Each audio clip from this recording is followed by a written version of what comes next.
You have felt this. You are deep into a long chat with an AI, you told it something crucial 20 messages ago, and now it has completely forgotten. It contradicts itself. It asks you to repeat what you already said. It feels exactly like talking to someone whose memory is fading. But here is the genuinely strange truth. The AI has no memory at all. None. It does not remember your conversation because it never remembered anything ever. What is actually happening is far weirder than a fading memory. And once you see it, a whole pile of confusing AI behavior suddenly clicks into place. Here is the part that surprises everyone. Between one of your messages and the next, the model remembers absolutely nothing. Think of the movie about the man who wakes up every single morning with no memory of the day before. So how does it carry on a coherent conversation at all? A quiet trick. Every single time you hit send, the app secretly takes the entire conversation so far, every one of your messages and every one of its replies, and pastes the whole thing back into the model, from the very top, as if it were seeing it for the first time. The model reads the whole transcript fresh, writes its next reply, and then instantly forgets all of it again. It is not remembering you. It is rereading a script that keeps getting longer. And if you have used an assistant that seems to remember you across totally separate chats, that is not the model remembering either.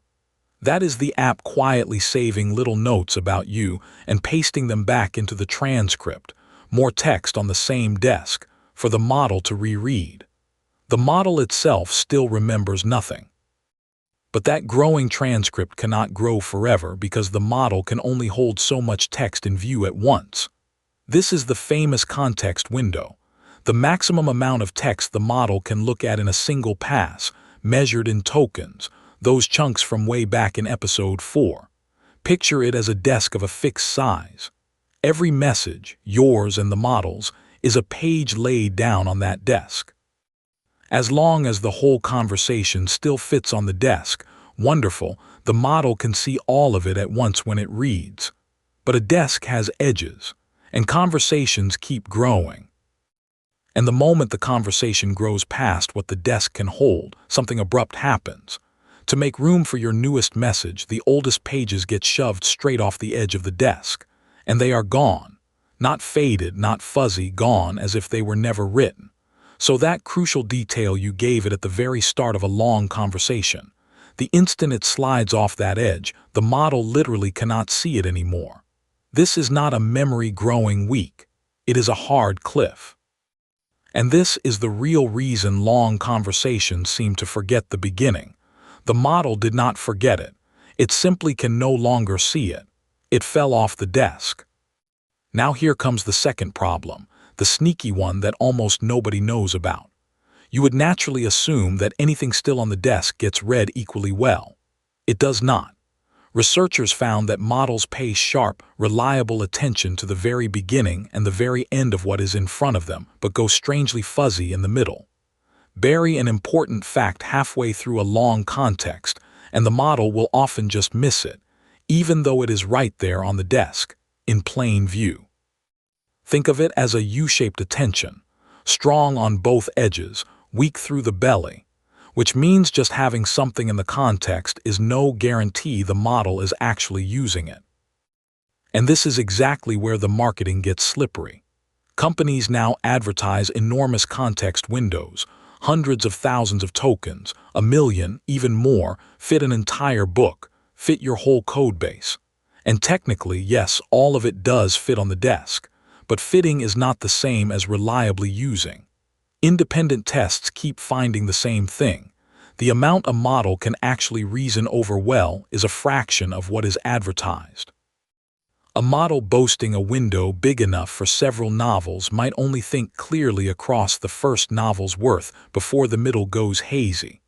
So treat that giant headline number as a maximum capacity, not a promise of comprehension. The usable window is always much smaller than the advertised one. And understanding this instantly explains so much, and tells you exactly how to work with it instead of against it. It is why pasting a huge document and asking about one line buried in the middle can quietly fail. It is why very long chats start to drift and contradict themselves. And here is what to do about it. Keep your most important instructions near the start or the very end, never buried in the middle. When you want a sharp, clean result, start a fresh conversation rather than dragging a giant history along behind you. And put the key information close to your actual question, where attention is strongest.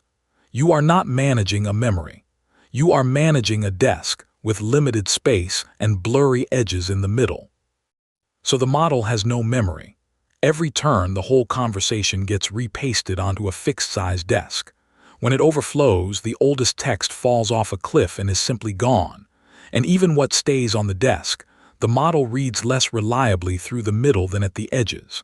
Advertised window, huge. Usable window, much smaller.